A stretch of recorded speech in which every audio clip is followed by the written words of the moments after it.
Hi there, Mike King here. Goodness gracious, we are having a great month. This is Second Chance Month. You know, we all need second chances from one time to another, but this is Second Chance Month, truly focusing on folks coming out of incarceration, the second chances that are provided to them, and seeing them take advantage of those second chances and do wonderful things with their lives. And of course, our co-founder, Maud Booth, is the leader of second chance opportunities, if you will, in America. In fact, so much the leader, she was the answer to a question on Jeopardy as to who in America started prisoner reentry programming for programs for those who were formerly incarcerated. Well, it's our very own Maud Booth. She started this kind of services, these services that are typically called halfway houses, if you will, for folks coming out of incarceration and needing to begin a new life, reconnecting with family, reconnecting with jobs,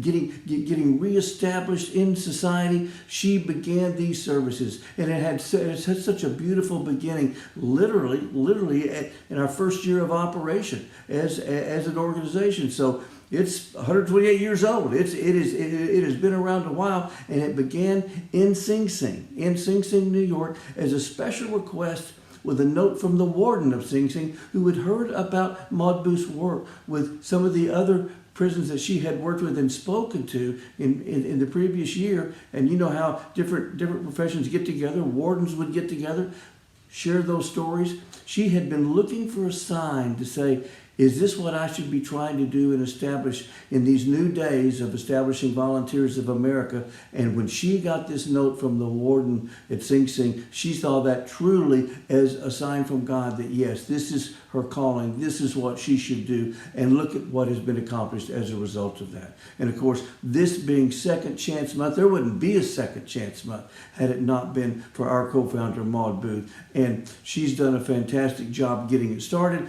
You guys have done a fantastic job keeping it going, and in the services that we did this week, that was shown this week, and you can, if you've missed it, be able to check it out on YouTube to see the Second Chance service. It was beautifully done in Puerto Rico, hosted by Alberto Maldonado, our great leader there. They did a fantastic job working with James Marshall and his ministry team to have the Second Chance worship service right there in Puerto Rico, and honoring as far as two individuals with our Al Perot Second Chance Award, of course, named after Al Perot, our wonderful late chaplain, if you will, from the Dakotas. Loved Al to death, as everyone who ever met him did. And he was the walking example of Second Chance Month, if you will.